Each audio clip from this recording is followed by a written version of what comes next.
How many of y'all know that he's able? Just touch your neighbor. Just high five. I promise I won't bother you too much. But just high five your neighbor and say he's able. Amen. Listen, I have a thought-provoking word for us today. Some of y'all remember Arsenio Hall, and he had a phrase that said things to make you go, How many of y'all remember that?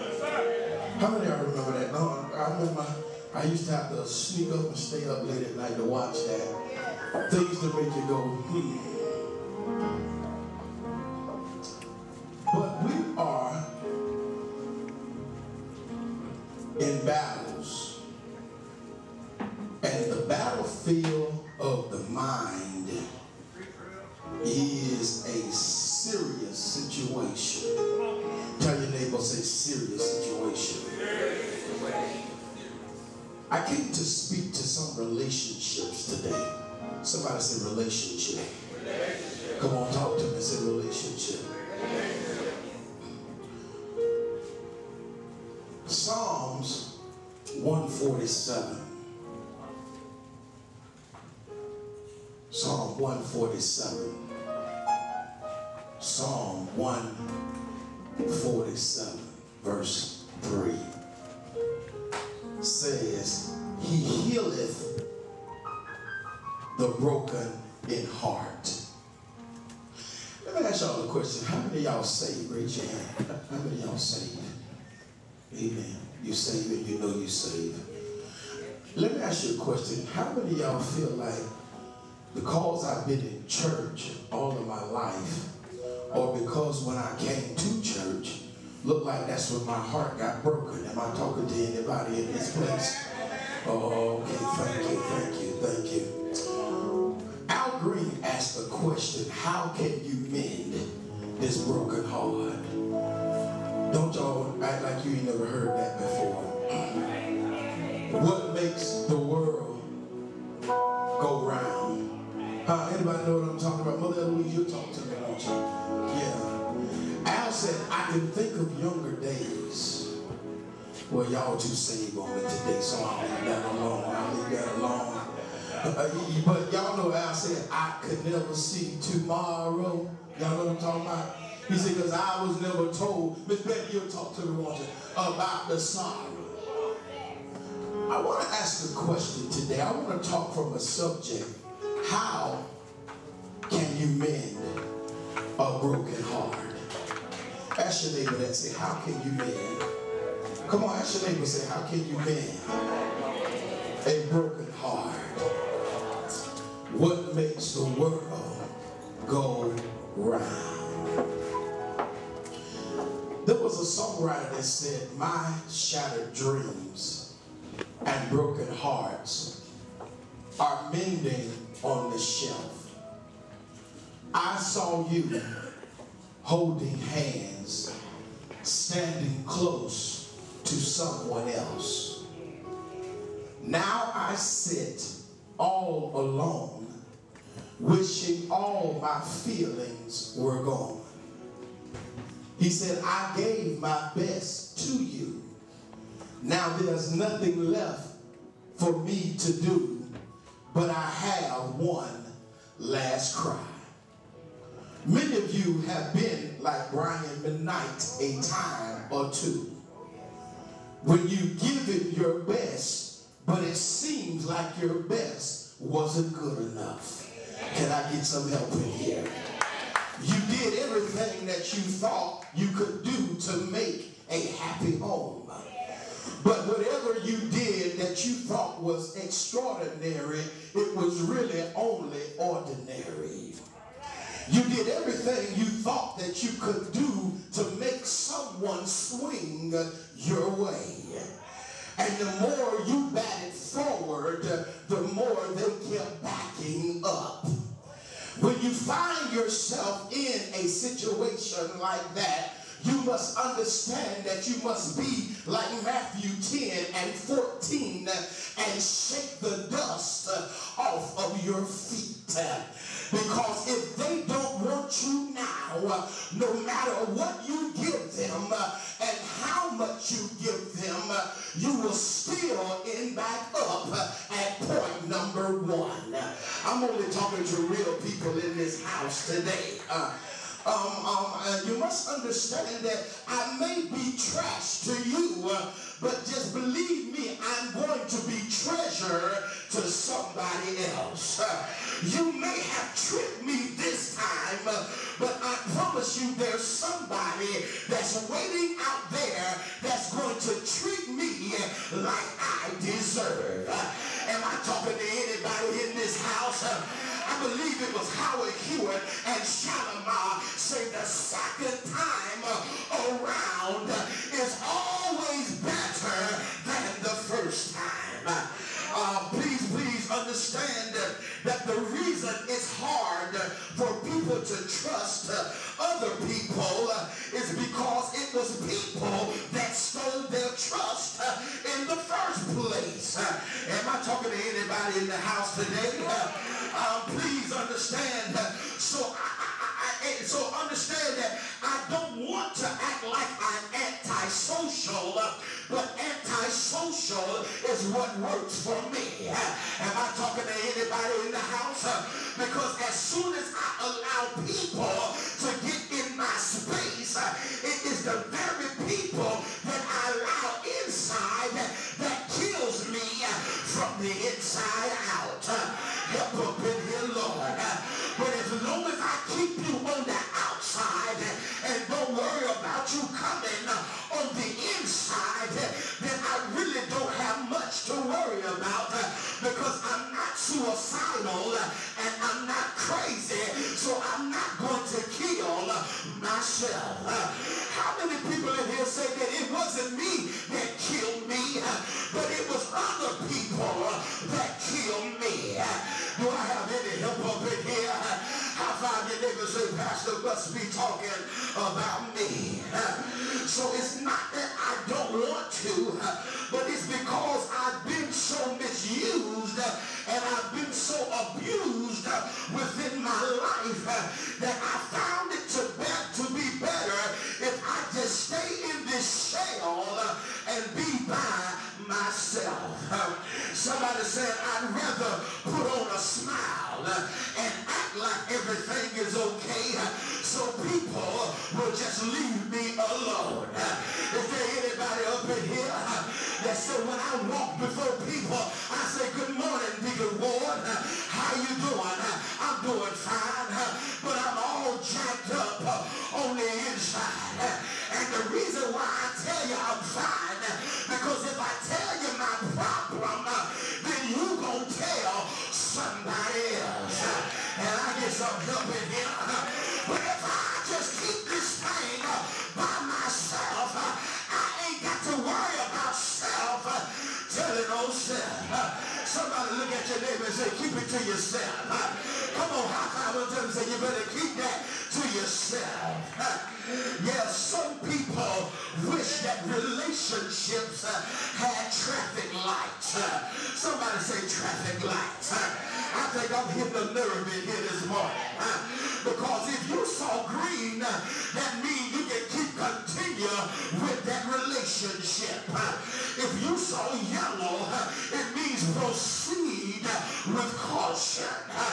How many of y'all, can I just get up in somebody's business up in here? How many of y'all seen the yellow lights and you did like the regular driver, you speed through? Oh, shucks up in this house. But had you just slow down just a little while? Anybody know what I'm talking about? If you just slow down just a little while before you got married or before you got yourself jacked up, you could have seen what you needed to see. Preacher, bid him alone. That's why some of y'all asking the question, why did I get married? Preach me, Lord, because if I would have known then what I know now, I promise you, baby, I will still be by myself. I feel like preaching just a little while up in here. Yeah, and you had a traffic light in your relationship. When you see red, you would have pumped your brakes. Preach up in here. But many of us get caught up in a traffic jam in relationships. Can somebody holler traffic jam? Yeah, because we are stuck. It seems as though there's no one else out there for me. Am I talking to somebody in here? Just because I'm 40 and fabulous and I'm still by myself, that means my life is on the down slow. The devil is a liar. It may not be my time right now. Anybody know what I'm talking about in here? Somebody high five your neighbor, say it just might not be my time right now. But I got somebody. I got a Prince Charlie. Am I talking to anybody in here? I got a Cinderella that's waiting for me. I might be 40, 50, 60, 70, whenever they get here. But I'd rather be like Teddy B. It's so good. Loving somebody with somebody loves. I feel all right up in here. Somebody high five your neighbor. Say, I'm talking about a 50-50 love. Preach, Malone, preach, preach, preach. Yeah, you got to understand that in a traffic jam, somebody holler traffic jam. Yeah, you got to understand that even though the traffic is moving slow, the traffic is still moving. Y'all missed that right there. Can I take my time? Even though the traffic is moving slow, I'm still moving. What are you saying, preacher? It don't matter how fast I get there, as long as I get there. Do I have anybody in the house that agree with your pastor today? That say, Pastor, I'm not in a hurry anymore. Because you see what hurrying got me. Am I talking to anybody here? But I'm going to be like Job. I'm going to wait until the change comes. Because the Bible says, they that wait, I wish I had some help in here, upon the Lord shall renew. I'm trying not to preach this thing in here. I feel all right here. Pump your brakes, Malone. Stop here. But please understand that before I got to my last cry, there were many cries that got me there. Is there anybody know what I'm talking about? Before I got to the place that I couldn't stand you, there were many signs that were there before I got there.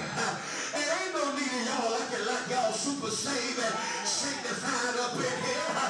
Y'all know y'all got some people right now in your life that when you look at them, you say, I can't stand such and such and such. I'm only talking to real people in here. I'm not talking to any real folk in here. Look like every time I see them, I just get mad. Talk up in here, my Lord. Look like every time I see them, it make me want to do something to them. Good God Almighty. Am I talking to anybody up in here? But you got to understand the reason why you got to let it go. Because you got to do the Jill Scott, baby. What are you saying? I got to live my life. Uh-oh, y'all. Anybody know what I'm talking about in here? I got to live my life like it's golden. What did she say? I'm taking my freedom and I'm pulling it off the... Good God Almighty, let me stop here. Yeah, many people are in relationship bondage because they have been there so long till they feel like I have nowhere else to go. The devil is a liar.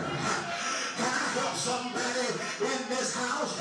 It don't matter how long you've been somewhere, but even a dog get tired of being mistreated. Anybody know what I'm talking about? Even a dog got sense enough know how to stop lapping out of that bowl and go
I got about 5 more minutes and I'm going to be out your way. You got to understand, Brother Derek, that a heartbreak is the result of a situation that happened within your life. Can I get some help in here? And when your heart is broken, Miss Betty, you had one or two choices. Either you could stay there or you could leave there. I feel all right now, y'all. Now, if you chose to stay there and you allow what broke your heart stay there, then you're going to be a damaged individual. Oh man, y'all missed that right there. If you stayed there and you let what happened broke your heart stay there, then you would have a testimony that said, you abandoned me and love don't live here anymore. I wish I had some help in here. It's just a vacancy and love don't live here anymore. And can I get about 25 of y'all to just be real with me? That'll say, Pastor, you're walking down my street in here, because it sure ain't no love in this house anymore. So watch this. Many people stay broken because they hold on to broken things. Oh man, y'all missed that right there. And please understand that when you hold on to broken things, it cuts you deeper than the eye can actually see. So, and once you have been cut, there is an open wound that is there. And for many of you all know that when you've ever been cut, it takes time for a wound to heal. Come on, let's go to medical school just for a minute. But watch this. Even when you heal, it leaves a scar that always reminds you what happened. Oh man, thank you, somebody. Anybody got some scars up in here? Somebody just holler at your boy up in here. Yeah, understand that before the scar can take place, you have a wound. Somebody shout wound.